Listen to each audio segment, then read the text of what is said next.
And here's the fun part. You can move lines by pressing these buttons and try to get different combinations. It really gets fun later in the game. We need a 1. See, we can cheat because the game is open. Now if you'll look up here on this card, if I can move that 1 on the B line over there, I'll have a winner here and a winner here, or I can move it over to here and I'll have a winner on 17. Since it's always better to try to line stuff up where you have 2 winners, now 14 or 22 is a winner. We'll go ahead and shoot our last ball, and let's say we hit 14. Okay, now our game is over. We've got 1 winner on the main card, and we've got 3 stars on the extra card. So we press this little button marked R here, which is for register.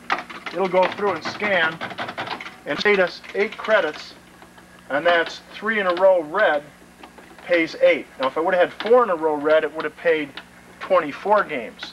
But now comes the fun part. Now that we've collected all our normal scores and winnings, all I have to do is hold down this R button and it'll completely start a new game without me doing anything. It dumps all the balls. It advances. It's going crazy. It's advancing all the features all by itself. It just gave me 600 odds on green, A, B, and C, both the cards, and some pretty good scoring on yellow and white. And since I still have 8 credits, I'm going to go ahead and spend some more.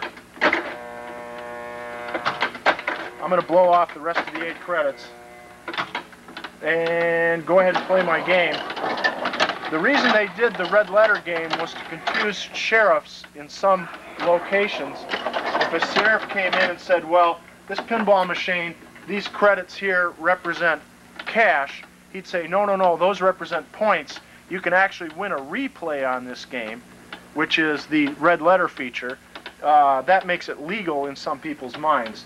It was all just a ruse. These were definitely gambling devices.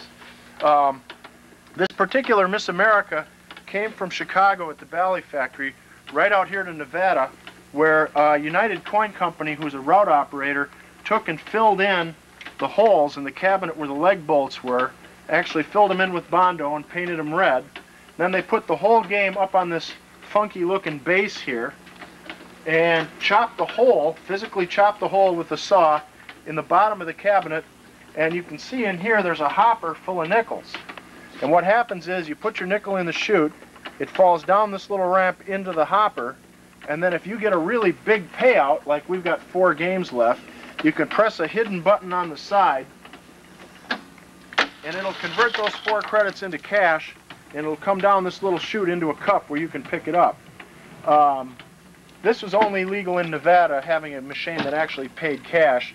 Most bingos were up on legs, and if you had 500 credits, you could trade them in with the bartender, get 500 nickels, but usually only if you knew the bartender. If you were just some guy in off the street, you'd have to play off 500 credits.